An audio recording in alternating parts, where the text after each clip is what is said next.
What if me, Dr. Isix, and my friend VanVelding got together and somehow managed to get ourselves in charge of the writing room for a series of Star Trek? A rather curious and a tad, well, convoluted sort of setup where basically you throw all sorts of characters from different series together, even if it doesn't make much sense. And so here is the audio of our first sort of pitch meeting and trying to sort that out. Enjoy.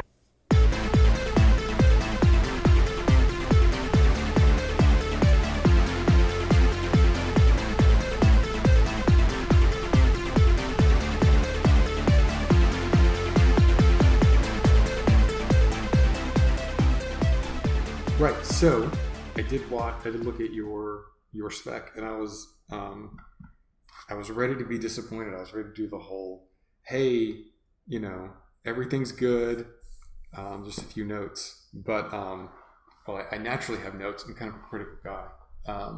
No, I was really happy at how it turned out. Like it was a good fake out in terms of saying, hey, look, we want to question this premise, and they're like, no, we don't want to question this premise. So I feel like it kind of goes nowhere. We've got the time loop, kind of a stock Star Trek thing, and then we've got like the O'Brien thing, which is it's just gas. That it feels like it doesn't go anywhere. And I get the tenuous thing because what about timelines? It feels a little Star Trek savvy, and that might be fine. Yeah. As far as like a pilot or something like that, sort of figuring it's like, for someone that's kind of new to this fictional series here, this would seem just totally absurd as far as, how things are kicking off. It's like, wait, everyone's just sort of here and everything's okay with that? And everyone's okay with that? Okay, O'Brien's not. He thinks something's weird. But he comes to terms with it? What? So it's very meta, I guess. It is, and that's what I like about it, where it kind of does we have to explain why everything's different, and then it goes, we actually don't. And I'm firmly in the we actually don't camp, so I appreciate the fake out. So I feel like, the actions that we kind of get to shoot a ship, so I feel like we've hit the action quotient. I don't know if we have a character bit, because the subplot with McCoy and Picard is like, these two characters interacting, and it affirms where they are.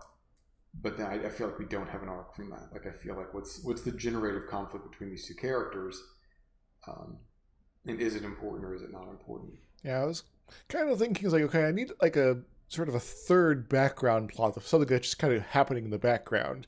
But I didn't, I guess, feel like I had some good opportunity to sort of poke at that very much, but I could probably add in some more stuff in the middle.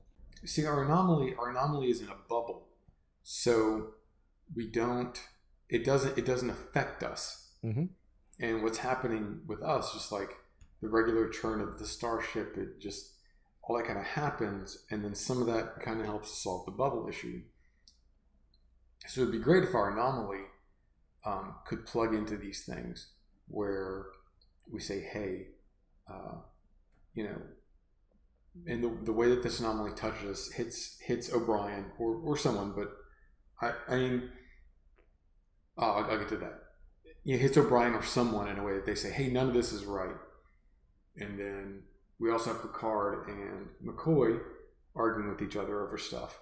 And then we also have the problem that we need to solve.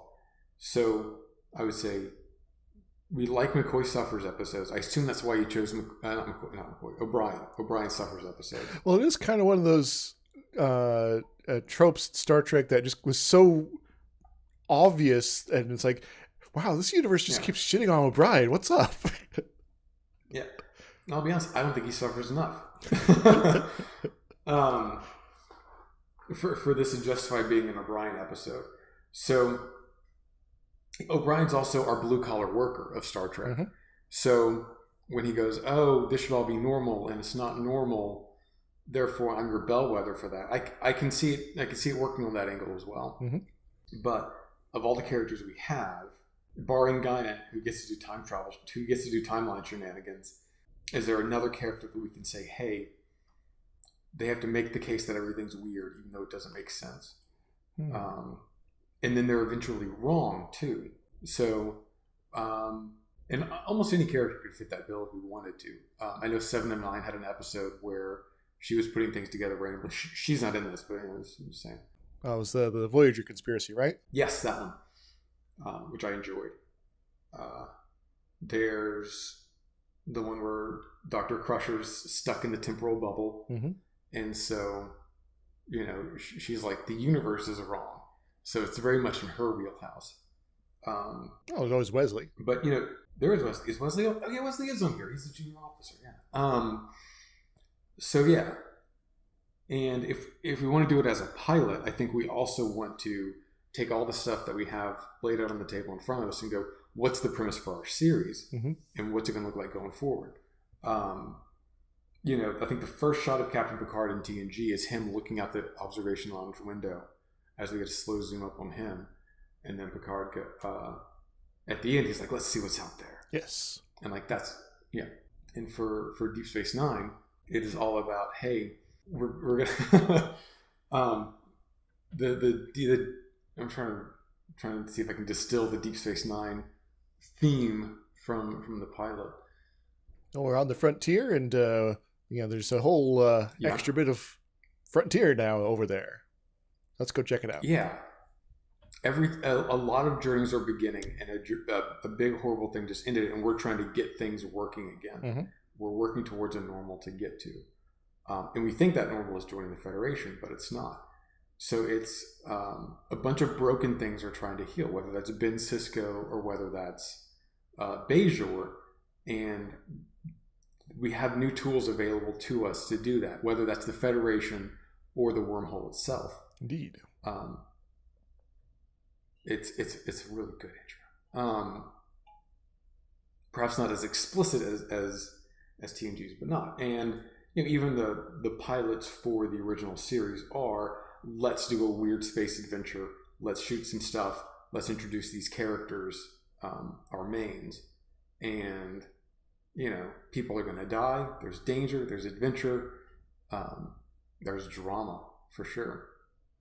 Which I guess is maybe the one I was kind of keying in most as far as what I wrote down, but yeah, it's I guess a little on the generic side, all the same. Saying it sounds generic, but I think it's probably not a bad idea if we're going to be like, well, let's just pour a bunch of characters into a starship and fucking do whatever. That's probably the best. It's probably the best premise to go with, and to say what's our action, what's our drama, what's our cool space idea, which seems to be a recurring theme that Star Trek tries to have. Those 3 things in its episodes. Mm-hmm. In some order. What's that? In some order. Yeah, or to some degree. It's like, this is a completely regular cop episode, but phaser, ooh. I was like, okay, it's kind of threadbare on the sci-fi there, but okay. So yeah, and I think you need the high concept there, simply because otherwise, I think if you just have action and drama in your series, you're describing a series of events that are happening. Yes. And eventually none of it matters. Who cares? Well, I guess to a certain degree, the high concept of the series is that you have all these weird characters that shouldn't ever meet suddenly together. Yeah, and as a meta story saying, hey, look, the high concept is this thing. And I don't want to go full. I don't know if you watch Rick and Morty. I've seen a number of episodes. Okay, right. There's an episode where they're on a story train, and like they have to fight with non sequiturs, and they have to avoid falling into like narrative tropes. And it is 100% like writer wankery, but it's a fun episode. It's interesting, and we're bordering on that. And maybe something like that is the thing where like, look. Everything, it matters where all these people, it matters where everybody is in their timeline and what all their specific history is and this and that and everything else. And it's like, no, it doesn't matter. Like these characters are who they are, kind of untethered from their history. Like there's something about their character that's perhaps transcends the specific events in the canon. Indeed. Um, Yeah, it's kind of like I want to have some references to things that are very canonical, but mhm. also make it clear that it doesn't make sense. Still, there's still this Sure. detachment there, so we can kind of do whatever we like. Maybe you have the time travel loop, which we've seen a lot of in Star Trek. Well, usually it's Um, the like the ship is stuck in it. I figured, how about we turn yeah. that around so that we're kind of observing it from the outside? So what if our character is like, hey, which Picard are you? And it's like it doesn't matter. There's an emergency. I'm Jean Luc Picard, age 30. I'm married to Beverly Crusher. The warp cores are going to explode. Let's just focus on that. God, like this reminds me of something where like they're doing a thing, and then as they turn around, the people around them are different versions of themselves.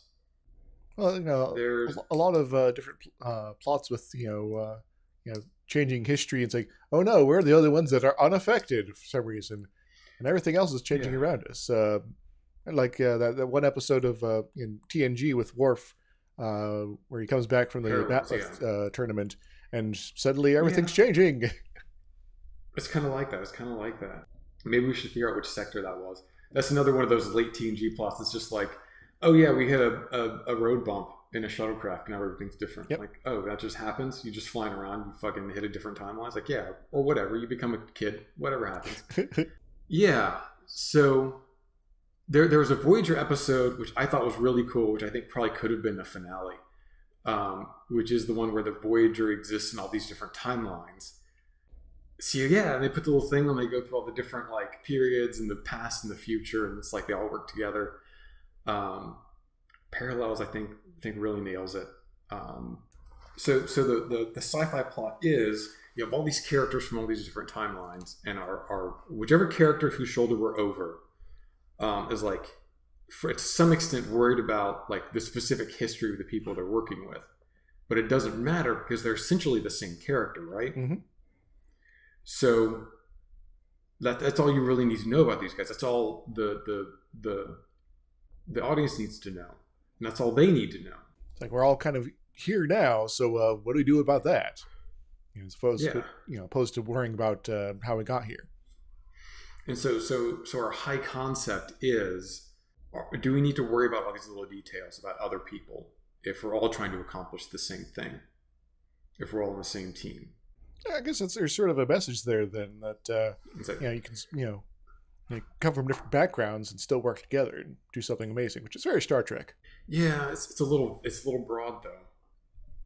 I mean, if we take that concept and we twist it, so maybe that's not the central point, but it's just like a part of a point, or it's tangential to like a better, more focused lesson. I mean, okay, all right, there's an emergency, so everybody's working on the same side automatically. So why wouldn't we want to automatically work on the same side? Like, what's our obstacle to that? And it's like, well, Well, maybe I could have it pull up a bit more that that O'Brien's like being suspicious of people now. It's like, okay, yeah, I have this sort of compulsion to trust you guys, but there's this other thing that's kind of pulling me away from you guys, and so he's maybe trying to come to terms with that maybe one of these feelings is not quite apt, and sort of make that a little bit more explicit, I guess. I mean, yeah, but then we're just saying, well, being suspicious of people is bad, but there's a reasonable like reason, like there's a reason to be suspicious of people. Indeed. Um, and we can't just say, okay, well, there's also a bad version of the crew that's in there somewhere, which nerds would like. They love like the bad Enterprise crew. Um, Well, that's but eventually, actually something I was sort of thinking about when I was writing this. It's like, so who yeah. shot the original phaser beam at this time loop ship? So I mean, yeah, like the bad crew could be in there. Like, well, the bad crew's up to something, and it's like, well, could our lesson be let that ride because we all have to survive, even if maybe the bad crews get something out of it, Hmm. or maybe even these idiots can't be so stupid and evil as to sabotage their own survival, because maybe there's like 100 enterprises and 100 timelines, and they if why stop saving the enterprise if it's the Enterprise they're on and they might explode for whatever marginal gains. I think that's starting to, I guess, drift onto a future plot to worry about. Yeah, which it could be. It could be. But then basically we're making an argument for survival, where it's like, yeah, just do whatever you got to do to survive. It doesn't matter if you're dead. Instead of saying, hey, maybe it's worth it if we die to stop these guys. Yes. So then suddenly we're pitted against that crew. But ultimately our decision. Yeah. I was going to say ultimately our decisions that we have to survive, right? But we don't have to. Like, again, if you have like 1,000 Enterprises and they're all overlapping and we all have different crews, right, from different time periods and different whatever, right? Mm-hmm. Then you can follow one and you can have them die to stop the bad guys. I don't know if I really like that. It's a little dark. And they do the good thing, and then we can just we understand there are other ones, there are other timelines, and we can just cut to another one of those, right? Yeah. And then we understand that they came out of it and that they're fine. So like our POV character stays the same, right? And they go across all these different timelines back and forth and blah, blah, blah. And they make the decision, they put it all together. They make the decision to like do what it takes to stop the bad Enterprise. Even if maybe it risks their safety. They don't necessarily have to die. They just have to like have their safety risked. Mm-hmm. And then we cut to the same POV character, but they're different now, right? And they're going to be on our main ship and our main crew going forward. And they're like, wow, I'm so glad we got out of that. And there's no sign of baryon particles, which would be a sign that the bad guys won. So one of the other versions stopped them. And our crew was ready to do that. They just didn't do it quick enough. So some other Enterprise went out there and saved them. And that was the one we've been following. And then we cut to this one. We're like, okay, all these guys are from different timelines because our timelines were all wibbledy-wobbledy. But they've solidified, they've stopped the bad guys. And this is our crew, and their backgrounds aren't so important. We understand that is just the characters. If that doesn't hold water, stop me here. Oh, I'm sort of mulling it over. Maybe a bit more of an epic opener for the thing. I think I might be able to hash something out sort of along these lines. So, and it wouldn't be like, you write a thing down. It's just that, we sit down, we crack it, and we say, well, that's going to be the core of our story. So what are our story beats? Well, and then that's basically it. That's the episode itself. Yeah, for the kickoff there, the main plot should probably be dominating a bit more if it's going to be sort of intense. Especially, given that if we're going to lose the first Enterprise we run into, then, the character development and things like that happens there is, not necessarily going to matter very much if we're going to be jumping to a different POV over yonder. Right. I mean, maybe it happened. Maybe it didn't happen. But, we don't know if the O'Brien that we cut to at the end is going to have the same arc. We can assume he may have had the same arc. I mean, so I'm kind of shifting into writer mode here. No, I get you. Just a lot of going. How could I fit these pieces together? We have our spine there. I think the action builds itself. The drama's in there. The sci-fi concept in there. Now we just kind of do scenes, and instead of doing, I think usually it's 4 or 5 acts per Star Trek episode. We have the teaser. I want to say 4 or 5 acts, and then the closer. Mm-hmm. As a premiere, that might be a little, maybe even more than that. I think that might get exhausting, but yeah. No, premieres are usually more than that. Either a bit on the longer side or whatever. So plenty of 2-parters there. If we need it, we may not need it. I mean, it seems like a pretty straightforward story for just our A plot, especially if we're tracking one character the whole time. Could even have a few moments where there's various characters suggesting, like, is this that thing or this thing, or is it Q showing up? And they're like, no, it's none of those things. It's something else entirely. We don't know. I mean, we do need to say, what is the anomaly?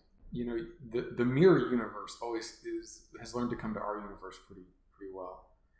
And in Enterprise, we learned that the Tholian space, the little rift that the Enterprise is floating in, like that somehow leads you to the mirror universe. Indeed. the Spore Network leads you to the mirror universe. Very specifically, there's one mirror universe that's connected with us, and then there are also like 1,000 other timelines. So I don't know if going, oh look, it's the mirror universe. They've done this. They're trying to do something now, and they kick it off. They put all of time and space into flux. And it's like, well, that doesn't make any sense, because then someone else in the universe would solve it, not our heroes. And then our bad guys would also be putting all of time and space into turmoil. Well, maybe the bad Enterprise is, or whatever. If it doesn't even necessarily have to be fully the Enterprise, but is sort of crewed by a bunch of folks of various sorts that have felt wronged in various ways by Federation, the various specific characters or something like that, and so they're sort of banded together in order to sort of try to change their particular the collective fates in some fashion, and so they've done a science, and then suddenly the whole timeline's screwed up, and they're trying to push things towards a specific conclusion, but they start running into these other enterprises, and depending on sort of how far they push things get more and more, I guess, convoluted and changed up as far as who's actually on the other ship. I don't know if we need the other ship, but I mean, okay, all right, other ship, yes, and so I like that can play into our, the past doesn't matter so much. What matters is who you are. Where you say past wrongs, and if their deal is that they're obsessed with something that happened in the past, right? It's a pretty old trope, but I'm not above using it, right? The villain feels wrong, so they're going to blow up the entire universe because someone cut in line. Well, they think they're trying to create a new timeline where they are the victors, but the Enterprise crew, seeing what's going on, are able to figure out, no, this is just going to kill us all. And because they're not trusted by the bad guys, the bad guys aren't going to pay attention to their explanation to try to get them to stop, because they're just like, oh, you're just trying to come up with an excuse to make us stop doing this. And that's the story of, I guess, monomania and ego. Our story about what the history isn't important. What matters is the core of people and who they are. Mm-hmm. So what if I don't really like that, but it's an allegory about, hey, look, it's our circumstances that made us not succeed at whatever. And we would like to change our circumstances so that we could succeed, but they don't, because it is about initial conditions, yes, and this ends up being a fairly conservative message, but I think it's a fair message. Your initial conditions are important, but ultimately you as a person have to be better. Like, your character has to improve. And sometimes that comes from adversity, and it's how you learn to deal with your problems. So instead of changing their past so that they could learn to overcome adversity, they just removed the adversity, mm-hmm. right? So they haven't become better people, and so they haven't succeeded. They've just tried to make themselves luckier or make the path easier. Indeed. And therefore they can't really learn from that. And so they're afraid it's got to be, it's just our past. The odds were stacked against us. Even though they've lucked their way into a time travel MacGuffin, because that they could have made it, I think, isn't in keeping. We don't want people making time travel devices, even especially not the Cleons. And you can find one. You can find one from an old civilization. And say, well, they did that. They are lucky enough to find some MacGuffin. They're still like, oh, we're so unlucky. So instead of doing anything,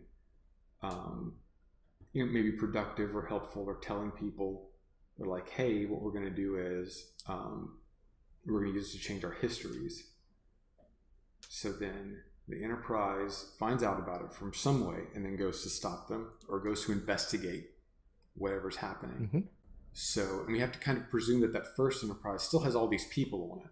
It still has the same crew, the same characters on it. initially, even if we don't see that, even if that's off camera, so people don't question that too much. Yeah, I'm sort of imagining a teaser where, a collection of baddies kind of enters a room from different doorways, and they're like, "So who are you guys?" Sort of moment as they start discussing. It's like, okay, so we're here to this thing, and we're just meeting each other, but we all want to use this device, and it's kind of left a little vague. And then we cut to ultimate crossover Enterprise here, because it's sort of implied that this is after they've used the device now. The bad guys meet each other in the room? Yeah. Like they've come through doorways that like lead to their different time periods and locations and things like that. Okay. The bad guys come from the different timelines to the one room. Yes. And they see each other and they're confused that the others are there. And then and then maybe one of them suggests like maybe we can work together. So we have a collective enemies in a way.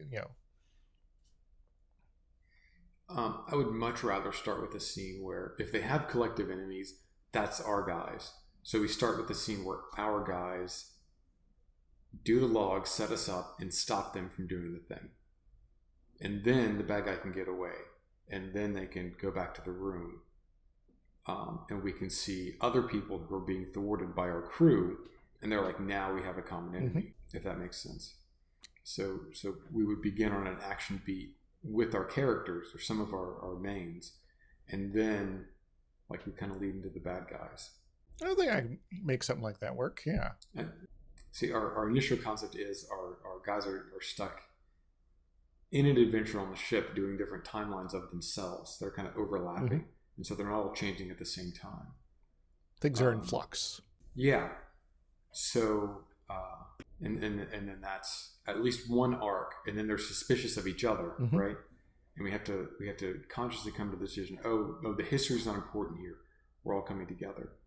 So, and then I thought, well, we'd be suspicious because of a mirror universe. So I don't know if your pitch would still have like the mirror universe guys there or not. Well, it could very easily, have some of the folks that they've been foiling perhaps are the mirror universe, and that's where the alternative, evil enterprise comes from in the first place. Well, I mean, it would have to be them from an alternate. It would have to be our crew members from an alternate universe, because otherwise, it's not like, oh, are you the good Dax or the evil Dax? It is, oh, you're Schmuckatelli. You're not a part of the crew. Pew pew. Right? Well, to a certain extent, perhaps. Okay. And I guess it kind of depends on how many random bad guys from various Star Treks we want to have show up at once. See, I'd rather not do like a head first dive into the canon. I mean, we can. I'm just being all, pretentious about it. I do like that, this sort of take that, it's, okay, we're kind of in this weird situation together now, but who we are is what matters. So, yeah, I'm really loving that. Right. So we can even go to the extent of that, given that I've set up some of our characters as, oh, wow, that's great. As like Maquis and criminals and stuff. It could be our crew. Our crew could be the bad guys. They're smart, resourceful people. We can even have Data there, and you think he's lore, but it's actually just like a Data, but he's a shitty person. Like his maybe his ethical subroutines are fine, but his experiential subroutines have interpreted Data differently. And so therefore we can say, the goal isn't that we're trying to teach like bad guys lessons or whatever. It's that, we ourselves all have the potential to be flawed. And in the end, we can be like, hey, maybe one of those, maybe we win because one of those flawed characters learns to be a better person. So like our final Enterprise might actually be one of our villains from the first episode, but like they're trying to be a better person. They're at least resolved to improve themselves, which is a pretty core Star Trek thing. Indeed. To say, hey, look, I've learned not to be angry about my past, but to realize that, like I can use that to make myself a better person, like make the adversity to make me better. And then we're kind of characterizing one or two characters while we're at that. The one bad guy we're keeping, but then also our main POV character that we're kind of going through the adventure on. So I guess if some of the bad guys are going to be coming over to the rest of the series Enterprise, it has a very Voyager-esque sort of thing going on there. Uh, with the whole Maquis coming over, and so we could very much borrow that whole cloth if we liked. I think it's just one because we don't need to put like all the. I assumed five just because that's kind of how stories work. We can put one of the conspirators on there definitely, and just say, okay, this character used to be bad. They're going to try to be better now. But we can also understand that other characters on the ship may not be the best versions of themselves. Indeed. So we can have a variety of characters who can be a little more flawed maybe than I would like Star Trek characters to be. We can also introduce like a running plot line for that character. The story wouldn't always be about the main character. We can also be like, hey, look, maybe this person has a little more going on if you've seen the rest of the series. I really want to make it Harry Kim, but I don't want to he was an ensign for 7 years, and 2, there is the Voyager episode where like Deadlock, where like there's 2 Voyagers, and again there's like a 6-hour difference or something in their existence, but that Harry Kim and the baby die, and then the rest of the crew except for Harry Kim and the baby die. And so the Harry Kim and the baby from the other Voyager, which again is only different from about 6 hours, comes on board and whatever. I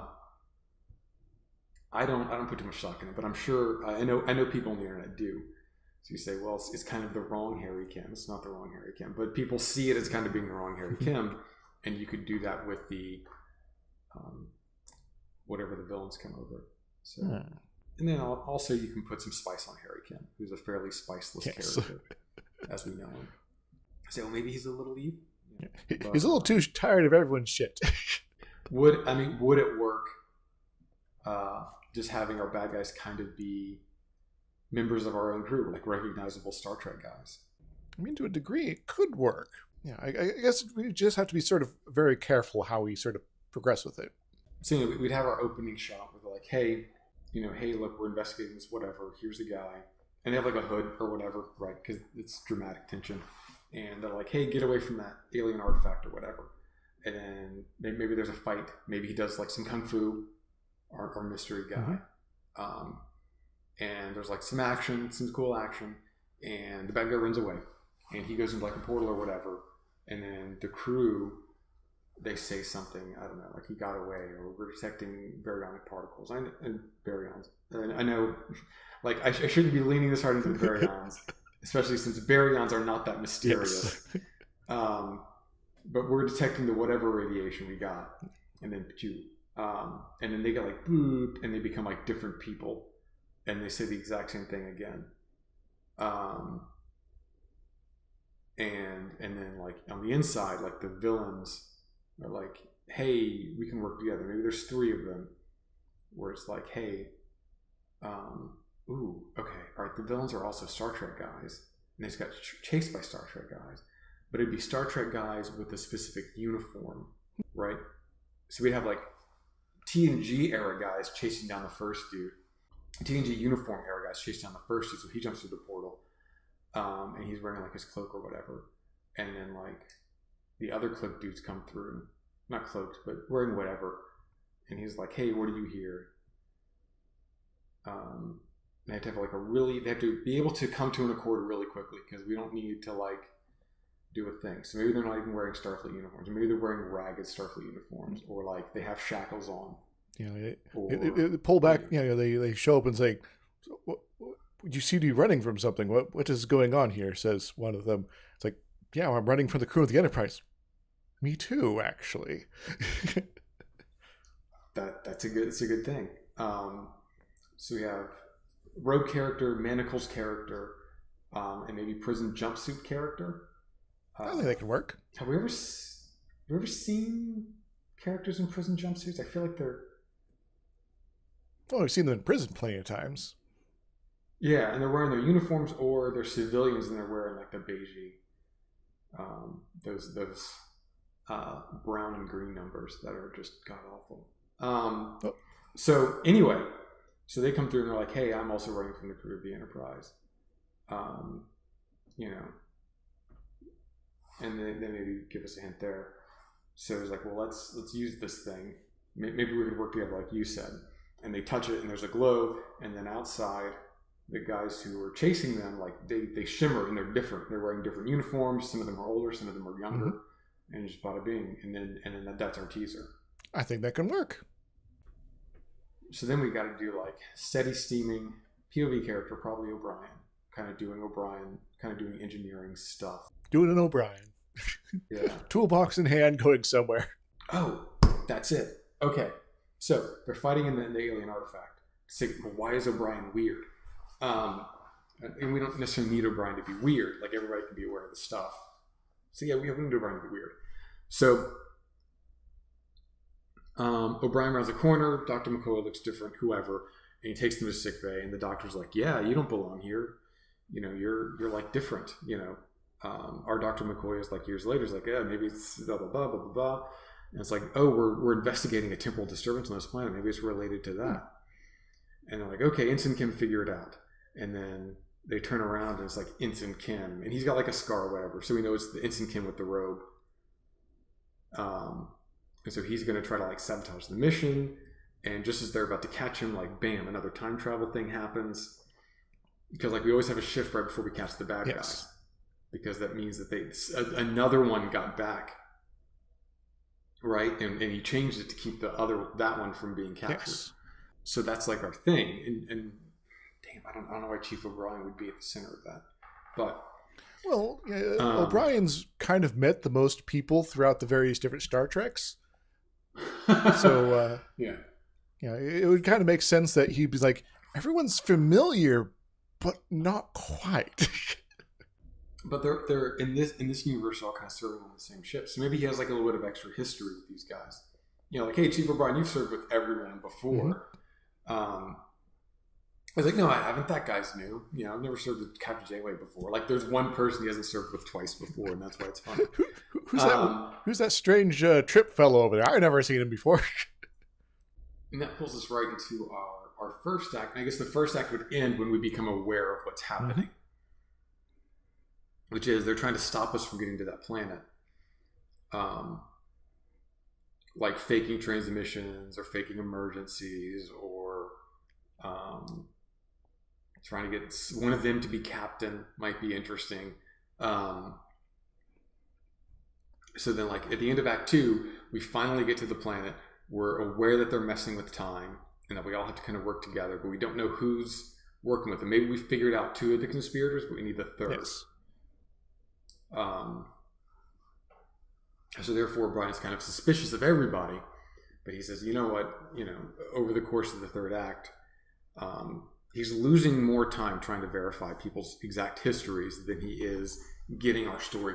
And so it's like, okay, just never mind about any of that. We're gonna we're gonna try to figure out who's actually doing stuff that's they shouldn't be doing. Yeah, and whenever they betray us, we'll know. So then the 3rd act is our climax, which is where we hit our maximum stakes, and then O'Brien fixes this, possibly by sacrificing the Enterprise, possibly by blowing up the alien artifact with him inside of it. I don't know which one played better. I don't know what the final big stakes would be. Maybe in the last time shift weirdness, O'Brien suddenly is like the captain or something like that, and it's like, okay, here's what we're gonna do right now. And he starts feeling a little weird, but sort of ordering people to do these various things that they're kind of confused by, because he's apparently the only one that is able to sort of perceive these changes enough in a quick enough fashion that they're like little thrown off, but then the Enterprise slams into the planet or something like that, destroying the time travel weirdness device, but in the process generates the final sort of status quo Enterprise, and everything's fine again, but everyone's like, okay, something weird just happened. That's really rough. So I guess we need to figure out, is O'Brien special? Is he solely aware of this, or is everybody aware of this? Because I was kind of going with everybody was aware of it. We're just tracking. Well, I was saying if you're using O'Brien's sort of like long history with a lot of the characters here. He's the one that picks up on it first, but is not the only one. And so everyone else is kind of like having like, okay, something's changed here. What's going on? And then O'Brien's like, okay, we don't have time for that again. Yeah. I was thinking maybe they'll change in more subtle ways at first, as our villains are kind of trying to slowly change the timeline a little bit at first, and they can only travel back to themselves, right? So they'll change the timeline a little bit first, and then as they do it more, so eventually, like in our final act, like, well, we're just going to go back and start killing people. You people are frustrating, and so they're now our stakes are the highest. And like once they capture 2 of them, they can't go back in time for each other anymore. So they'll have one more that's kind of locked in. And so we get our high stakes. We get someone who's undercover. Okay, but if O'Brien knows everybody, no, but he's going to be it'd be a different Harry Kim. Because there is, but not necessarily the wrong Harry. Yeah, because there are several Harry Kims throughout the multiverse, and not just the parallels there version as well. Because there's the one from the universe where he didn't join Enterprise, ends up a happy life with Libby that he then screws up. So why can't they just go back and blow up the Enterprise? Which means that maybe like in our setup, the Enterprise interferes with the time travel process so that they can like shuffle the Enterprise around, but the Enterprise is kind of fixed, right? Yes. No.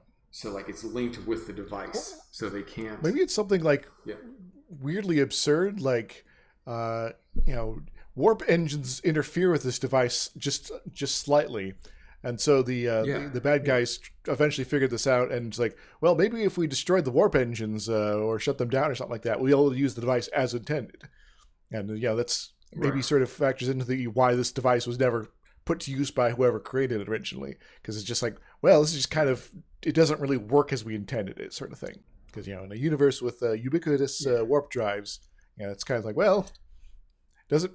Maybe they use subspace fields as kind of like a catcher as part of the process of time traveling to limit it. So they could only do it with them, like a warp field or something. But they can only do like the closest one, so like they're stuck with the Enterprise. But we still need Enterprise crews of different ages. Well, maybe that's sort of why O'Brien's sort of the first to have the most sort of the connection there, and maybe he once visited the something from the NX-01. He's of course been on the original Enterprise D, Deep Space Nine. He maybe visited Voyager when it was dropping by, and so on and so forth. And so you can sort of like he has some physical connection to each of these ships, and so as their various elements are being sort of pulled in from them, he's the one that sort of is sort of becoming the nexus for all of this here. I'm going to be the nexus for stuff. It seems like a lot of extra. Well, if we need an explicit explanation. Yeah, I mean, I would just say like before all of this happens, it's still like a weird mixed crew with our premise, but just after it is too, and our points that the circumstances by which they're together don't matter. Maybe I'm just overthinking. They got a time travel device. Maybe it only works so far. Maybe it only works into a subspace field, something like that. There's a limitation they can only use on the Enterprise, and it causes timey-wimey stuff on the Enterprise, but it can't get rid of the basic elements. So there has to be a ship. It has to be some number of crew, and and you can only sort of change this up so much with while the interference effect is in play. Yeah, and if they change it too much, they can't infiltrate it anymore. Exactly. So okay, so. And so our third act, they eventually decided to just start killing people. And there's just one of them left. And O'Brien, I mean, it's O'Brien's arc. So O'Brien's like, hey, look, the deal is that I've seen what you've been changing about your pasts, and it's been just to make things easier for you. No one should have to suffer through X or Y. That's bad. But, the reason so many of us are in Starfleet is because we've learned from those mistakes. He does the Picard speech, yes, basically. And he's like, hey, look, come on, you don't have to do this. And they're like, hey, no, I'm not. You're right. I'm not going to do this. But they can't reverse it, or they do stop it. And then it starts again because it's an alien device. Oh man, it's going to keep going. So I have to figure out some way to disable it, destroy it, or something like that. And so we get some self-sacrifice stuff going on here, and then it trips one more iteration, and then we have our status quo. Yeah. Or heck, we could even just have the last character, that they were trying to track down, decides to, pull the self-sacrifice after the O'Brien speech. Yeah. But they don't. They end up on the ship. Well, they attempt to self-sacrifice, and in that timeline they do. But then they pop back. It's like, wait, I'm still alive. What? They're willing to sacrifice themselves, but then we learn at the end that they didn't. They've got another chance to be a good person on our actual ship. There we go. I think that could work. So, story broken. So we could break it a little further down. I think we could say, what are their traumatic events? At what point does O'Brien learn about them? And kind of track the whole history of each of their plans and how O'Brien with the rest of the crew foils it, how he interacts with specific characters at specific points to say, hey, look, this is O'Brien plus, whoever. I'm sorry, I'm trying to think of a compelling character to put with O'Brien. This is O'Brien plus Neelix. This is O'Brien plus Scotty, which of course you kind of want to see. So they work together with this kind of stuff. And you're like, what if Wesley was the captain and Picard was an ensign? What if, he kind of goes through different mix-ups where, the characters kind of change a little bit, but essentially, it's the same guys, and you kind of get the prospect that you eventually end up with our thing at the end. And they're like, hey, we stopped the thing. And that's kind of the note it ends on. And maybe we have a little denouement do stuff. Maybe even because you want to do the teaser ending where evil Harry Kim survives, and then maybe he swings by O'Brien's quarters and he's like, hey chief, what's going on? You need help with those dilithium relays or whatever. And he's like, yeah, and they have a moment or something. Maybe I think that could work. We said a few status quo things. Or we could you could have O'Brien being like, all right, let's get down and check I think all of our memories are going to be foggy for the next few days. We all remember, versions of each other and histories that didn't really happen. But let's clean out the CHT tanks. Yeah. Are you with me, Harry? And Harry's like, yeah, chief, I'm with you. And that's let's get back to the work for a little while and sort of let things simmer and settle down for a bit before we worry too much about what the hell's going on. Yeah. And it's just saying, hey, look, this is why no one suspects evil Harry of not having all of his memories. And then also by, it's multi-layered, where O'Brien's like, hey, are you with me, kid? And Harry Kim's like, yes, I'm with you. So we're like, hey, he's the evil Harry. We know that. But he's going to be on our side ostensibly. He's going to help out Chief O'Brien. So, and that's... could have one of the trio of baddies completely changed because they got sort of caught first. Another one sort of halfway changed, and then Harry willingly changed. You want their disposition. Yes. Yeah. So, and I'm not too interested in the other two. We should probably kind of say who they are. But I guess see, if we start with Harry Kim, we can't have Harry Kim beat the surprise bad guy at the end, though. So we should probably have the Harry Kim one to start out with. That's our shocker reveal for the teaser, and then we have the third one who's a surprise, and then the second one also gets captured. So I don't know what characters would be good for that. So Picard seems like an obvious choice, but too obvious because we've had evil Picard. That was the plot of Star Trek Nemesis. Yes. Which again, I wouldn't cry if we retread Nemesis, but good. I guess we could go with Savick is sort of the kind of obvious, most obvious one there. Yeah, yeah. So and I tried to balance these for gender, which is why I think you see a lot more. I think this is gender balance. I think this roster is evil Wesley Crusher. I was actually thinking of Odo. Evil Odo. Yeah, like maybe this was like Odo after he's been in the Great Link for a while, and so has gone all fascist. I mean, he could just be a jerk on his own. He worked for the Cardassians. Not true. He has every reason to be like, hey. However, he's an he starts off as an Odo from right at his lowest moment when he was the most collaborator. Yeah. I mean, what does Odo want though? Like, what part of history? Yeah, that doesn't super fit in with the rest. So, and then he's got to be evil from that point forward. So, I really like him as being the one at the end though, because he does have that connection with Chief O'Brien. So then we'd want probably TOS, TNG, DS9. Odo's not bad though. The idea of an evil Odo is evil Chekhov. We've kind of done evil Chekhov. Sort of. Savick may not be a bad idea. It could always be a Thomas Riker. And so maybe that could be one of the things. Like there's two Rikers here. What's going on? Yeah. Evil Rand would be unstoppable. Savick's not recognizable. So Savick, I think, would be our middle conspirator. And so the first one has to be our teaser reveal evil one. And while Natasha Yar is really good at that. Yes, that is true. Like, is it exceptional because she's alive? Is it exceptional because she's evil? So it's got to be someone recognizable and shocking from the Next Generation or DS9.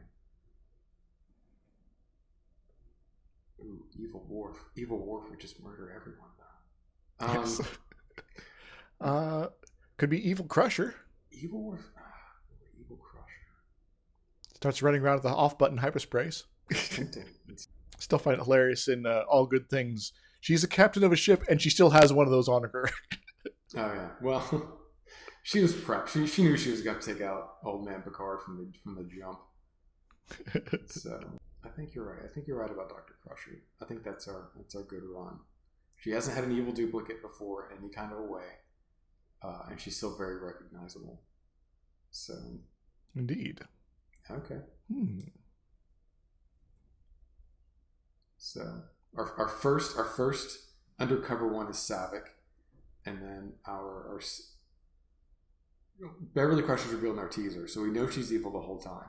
So then we ferret out Savick, then we finally catch Dr. Crusher, and then it's just Miles O'Brien versus the unknown third person. And that turns out to be Harry Kim. Picard speech, talk him down. Harry Kim does the thing. All three of them talk about bad events in their history and things like that. And how they all wanted better for themselves. And then that's our episode. Yeah. So I think that's a great way to sort of kick things off. Yeah. Sort of sets up the status quo, has our character stuff, got our Star Trek weirdness. Are we missing any important elements? I think we're going to have plenty of action. Again, it starts off on an action beat, and we're going to have conflict throughout. We have maybe an exploding alien superweapon at the end. And I think we've got our three things. We got our drama, because we don't know if we're going to live or die. We have characters sacrificing themselves. And Miles O'Brien has an arc. Maybe the specific history isn't important. It's what you learn from it and how you integrate it to become a better person.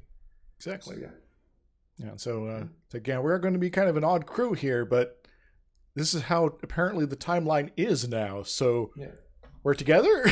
Yeah. So this is it. Everything's back to normal for our final crew. And that was the pitch meeting for the first episode of Enterprise One. Yes, Enterprise One is what we're going to be calling this thing. It is a bit nutty, as you could probably tell. We got a ship that is basically crewed with all sorts of different people, and VanVelding, I guess, is the executive producer. I'm sort of the lead story guy, and we're going to see where this kind of goes as we proceed into the future. I hope you are happy to join us. If you want to check out VanVelding stuff, his channel's linked below. And I think I might go ahead and read the opening for this as an episode of Watchers of Tomorrow on the filler, because we're in filler time right now. But anywho, I hope you enjoyed, and until next time, everybody, woohoo!